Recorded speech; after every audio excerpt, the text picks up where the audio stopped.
Tetapi sesuatu yang mengejutkan saya ialah hanya bahagian pinggang ke bawah sahaja bergerak meninggalkan pondok telefon.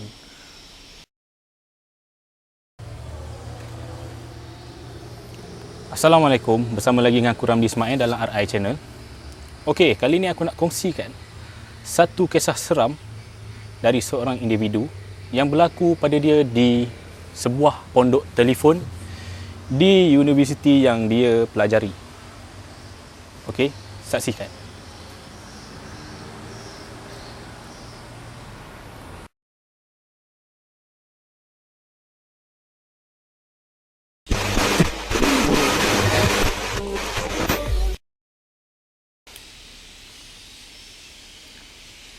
Assalamualaikum.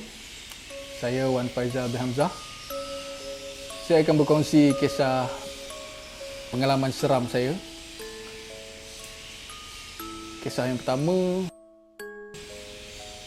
berlaku sekitar tahun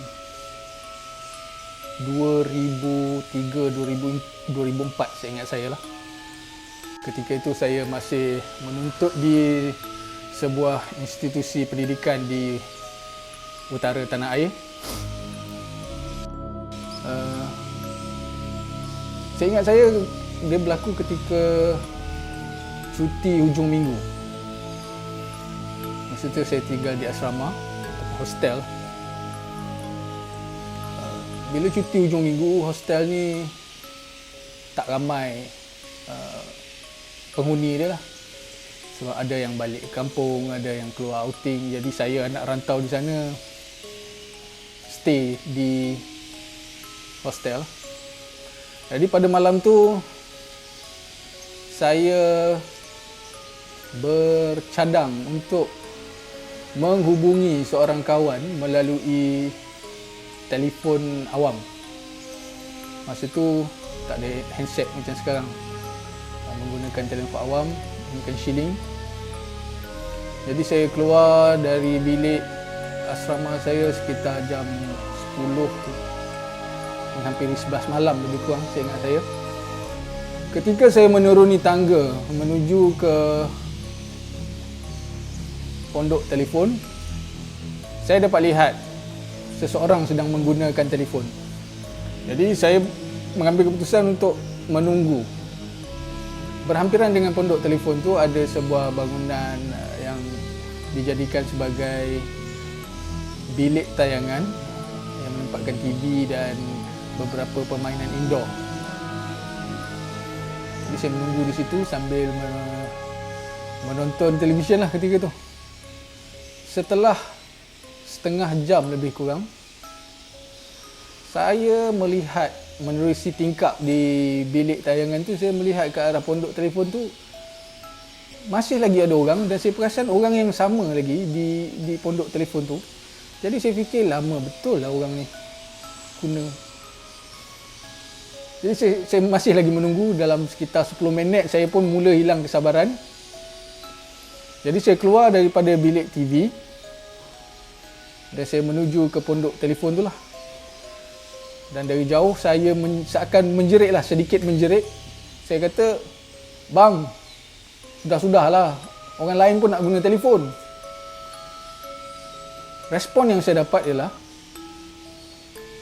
individu di pondok telefon tu bergerak ataupun menjauhi pondok telefon tu. Tetapi sesuatu yang mengejutkan saya ialah hanya bahagian pinggang ke bawah sahaja bergerak meninggalkan pondok telefon.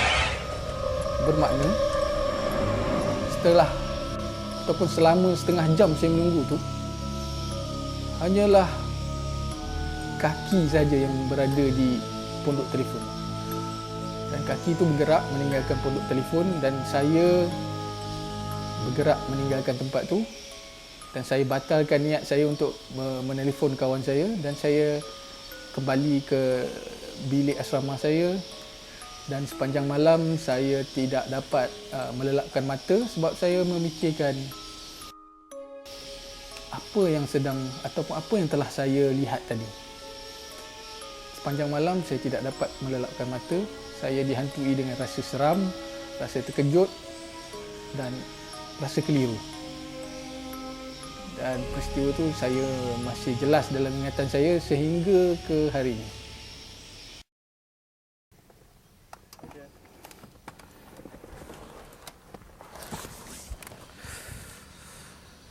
Kereta.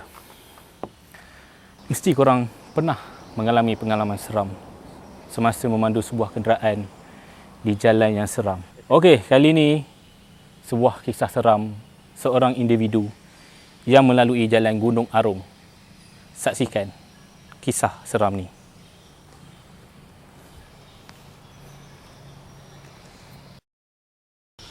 Okey, itu adalah pengalaman ataupun kisah seram saya yang pertama. Kisah seram yang kedua saya lalui ketika saya telah bekerja dan telah berumah tangga. Berlaku sekitar tahun 2009, pertengahan 2009. Ketika itu isteri saya dalam pantang dan dia berpantang di kampung lah. Jadi setiap hujung minggu saya terpaksa berulang-alik dari tempat kerja saya ke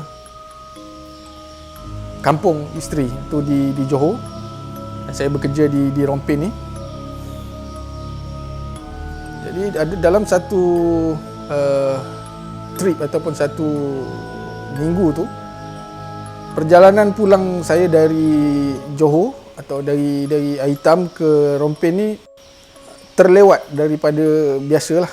Maknanya saya dari Aitam tu selepas asar menghampiri jam 6. Masa tu saya memandu seorang diri. Ketika kenderaan saya melewati kawasan hutan simpan Gunung Arung. Kalau sesiapa yang mengetahui, saya melalui kawasan tu sekitar jam menghampiri 9 malam. Ataupun beberapa selekoh di Gunung Arung, tiba-tiba saya rasa kenderaan saya berat. Tapi apa yang terlintas pada fikiran saya pada masa tu ialah ini adalah perkara biasa sebab kereta saya adalah kereta buruk. Masa tu saya baru-baru lagi bekerja, jadi saya fikir ini masalah biasalah untuk kereta buruk. Namun saya tetap meneruskan perjalanan. Tapi sesuatu yang agak pelik, di mana setiap kereta yang datang dari arah bertentangan akan memberikan high beam ataupun lampu tinggi. Setiap kali mereka bertembung dengan kenderaan saya lah. Ada juga satu dua lori yang memberikan horn yang panjang apabila mereka bertembung dengan kenderaan saya. Ketika itulah saya mula memikirkan macam-macam cerita yang saya pernah dengar sepanjang melalui jalan hutan simpan Gunung Arung. Tapi saya cekalkan hati jugalah. Apabila kenderaan melewati kawasan kubur Cina, ada satu kawasan kubur Cina sebelum kita sampai ke Pekan Endau, ada satu kubur Cina di situ. Bila menghampiri ke kawasan kubur Cina tu, barulah kenderaan saya kembali normal ataupun kelajuannya seperti biasa. Tidak seperti sebelum saya ketika saya melalui kawasan hutan simpan Gunung Arung. Saya membuat keputusan ataupun membuat kesimpulan kenderaan saya jadi macam tu sebab ada makhluk yang tak dapat dilihat oleh mata kasar sedang menumpang kenderaan saya. Jadi bermula dari situ, setiap kali saya trip untuk balik semula ke Rompin dari Aitam, saya akan pastikan perjalanan saya bermula sebelum asar. Saya jadikan peristiwa itu sebagai pengajaran walaupun bagi saya cukup seram lah.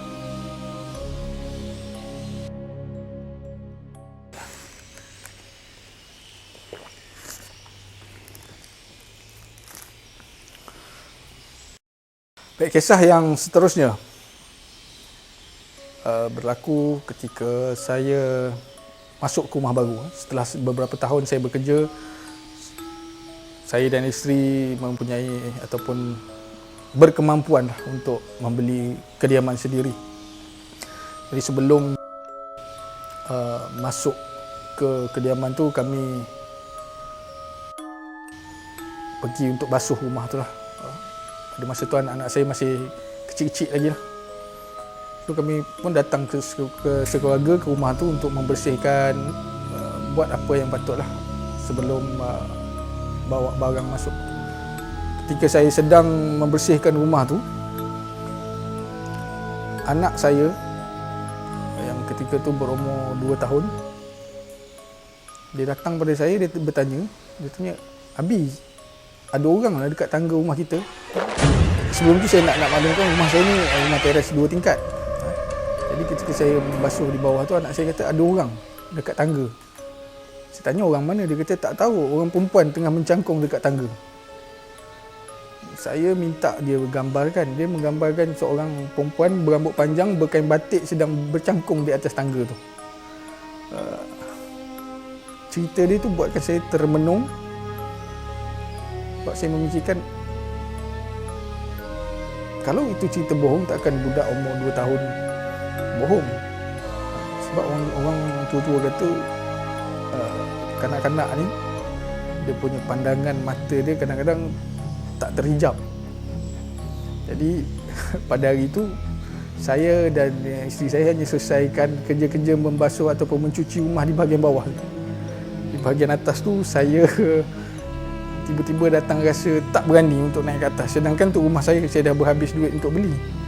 Saya tiba-tiba datang satu perasaan yang kurang senang untuk naik ke atas. Sehinggalah pada minggu berikutnya saya minta ayah saya datang untuk tengok-tengokkan rumah tu, dan dia pun pagarkan rumah tu. Dan bila saya bertanya pada orang-orang tua di sekitar, dia kata memang kawasan tu dulu adalah kawasan hutan paya, dan ialah bila kawasan hutan memang macam-macam lah pernah mendiami tempat tu, dan berkemungkinan tapak rumah saya itu adalah laluan mereka pada satu ketika dulu. Cumanya sekarang ni alhamdulillah lah, rumah tu pun saya dah duduki hampir 13 tahun dan tak ada apa-apa sebarang gangguan lah. Cuma hanya ketika proses membersihkan rumah tu, mencuci lantai dan apa, itu sajalah. Tapi bagi saya seram, sebab dia menggambarkan seorang perempuan berambut panjang, berkemban kain batik, bercangkung di atas tangga, sedangkan saya tak nampak. Jadi pada kawan-kawan yang masuk rumah baru tu, amalkan surah-surah yang diajar ataupun yang dipesan oleh Nabi kita. Sekian, terima kasih.